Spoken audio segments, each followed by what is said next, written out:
Once upon a time, in a land far away where dragons rule the sky, there lived a small dragon named Zephyr.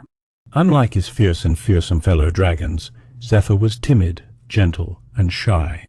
His scales were soft like velvet, his eyes were big and round, and he had long whiskers that wiggled when he spoke. One day, as the sun rose over the hills of their kingdom, Zephyr's mom called him to her side. "Zephyr, my son," she said with a kind smile, "it is time for you to learn how to breathe fire." Zephyr gulped and his whiskers wiggled nervously. He knew that all dragons had the ability to breathe fire, but he was so scared that he couldn't imagine himself doing it. His mom could see the fear in his eyes and said gently, "Don't worry, my dear. You can do this. Just remember you are a dragon too." So Zephyr took a deep breath and followed his mom to the clearing where all the young dragons learned how to breathe fire. When they arrived, Zephyr saw all his fellow dragons practicing their fiery breaths. They looked fierce and powerful, while he felt weak and trembling. "All right, dragons," said their teacher, an old and wise dragon named Griffin. "Today we will practice our fire-breathing skills. Remember to take a deep breath. Fill your lungs with air and release it as a powerful burst of fire." One by one, the young dragons took turns practicing their fire-breathing techniques. They all succeeded in producing mighty flames from their mouths.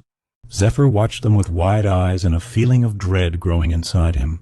He knew he was next. Finally, it was his turn. With shaky legs, Zephyr approached Griffin. The wise dragon looked at him kindly and said softly, "Remember, Zephyr, you are a dragon too." Taking another deep breath, Zephyr tried to follow Griffin's instructions. He inhaled deeply and exhaled with all his might, but no fire came out. His whiskers drooped as he felt the sting of failure.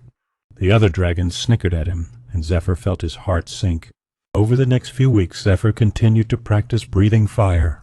He tried hard, but each attempt ended in disappointment and more laughter from the other dragons. His confidence was shaken, and he began to wonder if he would ever be able to breathe fire like the others. One day, as Zephyr sat by a quiet pond, feeling sorry for himself, he noticed a tiny frog hopping on a lily pad. The frog looked at him with big, bright eyes and said, "Hey there, dragon. Why are you so sad?" Zephyr sighed and replied, "I can't breathe fire like the other dragons. I don't think I'll ever be able to." The little frog hopped closer to Zephyr and said, "You know, my friend, it's okay not to be like everyone else. Maybe you have your own special talent that you haven't discovered yet." Zephyr pondered the frog's words as he watched the ripples in the water from his whiskers. He realized that maybe there was more to him than being a timid dragon who couldn't breathe fire. Determined to find his true talent, Zephyr set out on an adventure. He traveled through the vast lands of the Dragon Kingdom, meeting all sorts of creatures along the way. There were mischievous pixies, wise wizards, and even a grumpy troll living under a bridge.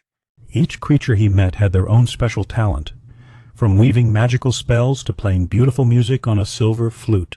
Zephyr listened intently to their stories and learned many valuable lessons about courage, friendship, and self-discovery. As the days turned into weeks, Zephyr felt his confidence growing. He no longer felt like the weak and timid dragon he once was, but rather a brave explorer with a heart full of curiosity and adventure. One day, as Zephyr made his way back home, he stumbled upon a hidden cave in the mountains. Curious, he decided to explore it further. Inside the dimly lit cave, he found a glowing crystal. He reached out to touch it, and suddenly a powerful surge of energy coursed through his body. Zephyr gasped as he realized that the energy was coming from within him. His whiskers began to wiggle uncontrollably, and without even trying, he felt an immense heat building up inside him. With a loud roar, Zephyr released a burst of fire from his mouth that illuminated the entire cave. He had finally discovered his true talent, the ability to breathe fire. Overjoyed, Zephyr rushed back home to share the news with his mom and the other dragons. When they saw him breathing fire with ease, their jaws dropped in amazement. The laughter that once filled the air was replaced by admiration and respect for Zephyr's incredible feat. From that day on, Zephyr became a hero among the dragons. He used his newfound talent to protect his fellow dragons from danger, and even helped some of them find their own special talents too.